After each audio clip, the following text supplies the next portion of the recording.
अभिनंदन है सभी को। मेरा एक कहानी है लोगों के लिए जो रामचरितमानस का अपमान करते हैं। इसे पूरा सुने और अपनी राय जरूर दें। मैं अमर सिंह, बिहार से। मैं एक रील्स बनाया था, ऐसे ही थोड़ा सा भड़ास निकाला था मैं स्वामी प्रसाद मौर्य पे। उन्होंने जिस तरह से रामचरितमानस का अपमान किया, यह बिल्कुल निंदनीय है, अपराध तुल्य है एकदम। इसमें उन्हें कड़ी से कड़ी सज़ा मिलनी चाहिए और मिलेगी, मुझे पता है। मैंने अपना भड़ास निकाला था, एक छोटा सा रील्स टेडी बियर लाया, उस पर उनका फ़ोटो चिपकाया और मैंने जलाया।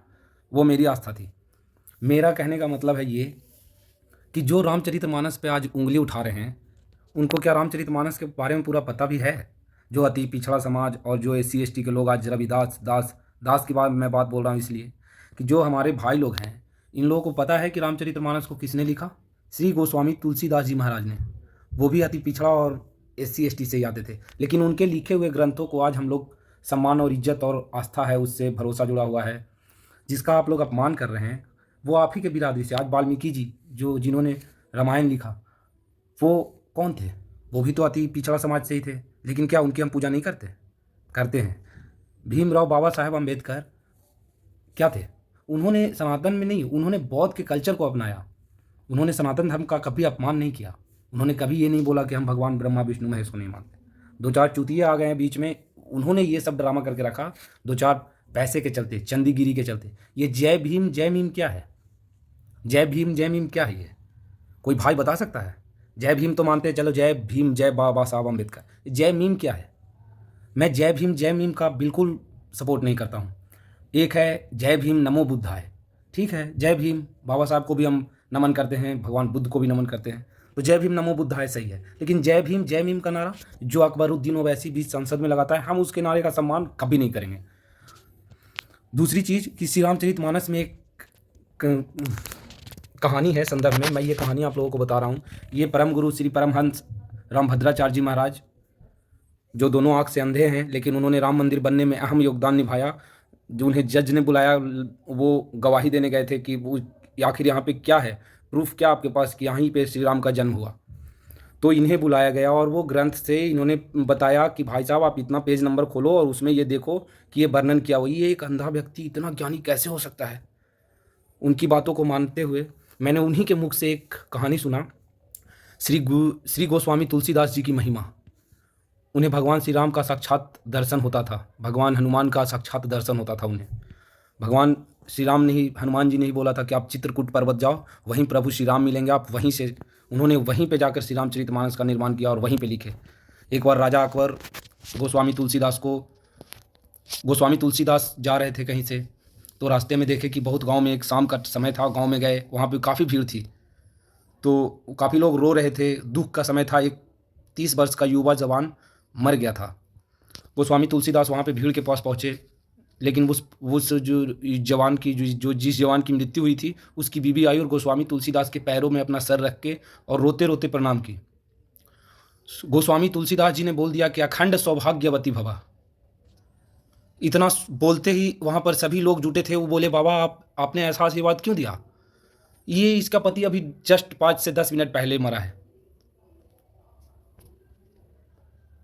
ये तो आपका बात है जो झूठा हो गया। आपका ये जो वरदान दिया हुआ या आशीर्वाद दिया हुआ, ये तो फेल हो गया बाबा। आप सौभाग्यवती भवा का आशीर्वाद दे रहे हो, बगल में पति इसका मरा हुआ है। इन्होंने आधा घंटा तक सियावर रामचंद्र का वो एकदम घोर भजन किया, घोर भजन, आधा घंटा तक। आधा घंटा भजन करने के बाद वो युवा यूं जस्ट उठकर खड़ा हो गया। वहाँ पे आसमान से फूलों की वर्षा होने लगी। गोस्वामी तुलसीदास की महिमा चारों ओर जानने लगे लोग। भगवान श्री राम का साक्षात दर्शन था। तो इसलिए चूतियों, तुम लोग जो अपमान कर रहे हो मत करो, ये सब करना सही नहीं है। इनकी महिमा इतनी बढ़ गई कि पूरे भारतवर्ष में इनकी महिमा जानने लगे लोग कि ये एक ऐसे साधु हैं जिन्होंने मुर्दे को ज़िंदा कर दिया। तो इसकी महिमा, इनके महिमा का गुणगान महाराज अकबर के पास पहुंचा, जो चूतिया महाराज का खिताब अभी जीत के बैठे हैं। वो महाराज नहीं थे, वो मेरे हिसाब से महाराज नहीं है। अकबर के पास पहुंचा कि वहाँ उस जगह पे एक ब्राह्मण है, वो इतना बलशाली है, ऐसा करो उसे ले आओ। उसे लाया गया, गोस्वामी तुलसीदास को ले आया और बोला कि तुम मेरे बिना आके तुम ऐसे तुम ये कर रहे हो, इसको जेल में डालो। गोस्वामी तुलसीदास को जेल में अकबर ने डाल दिया। 40 दिनों तक गोस्वामी तुलसीदास जी ने रहा वहाँ पे, जेल में रहे 40 दिनों तक। और 40 दिन में 40 चौपाई श्री हनुमान चालीसा का उन्होंने निर्माण किया, लिखा। जेल से ही उन्होंने 40 चौपाई हनुमान चालीसा लिखा था। और जैसे ही 40 चौपाई लिखने के बाद जस्ट महाराज अकबर के अकबर के महल पे बानरों का इतना झुंड पहुंच गया कि पूरे राज्य में बानर भर गए, अक्रूर बानर, साक्षात हनुमान जी। अकबर अपने मंत्री से पूछा, मैं क्या करूं, कुछ उपाय दो। बोला, महाराज आपने उन्हें बंद करके रखा है, वो श्री राम परम भक्त श्री राम गोस्वामी तुलसीदास जी महाराज जी को आप जल्द से जल्द रिहा करें। अकबर बानरों के सामने हाथ जोड़कर नीचे मुकुट उतार कर और माफ़ी मांगता है कि प्लीज़ मुझे उनके पास जाने दो।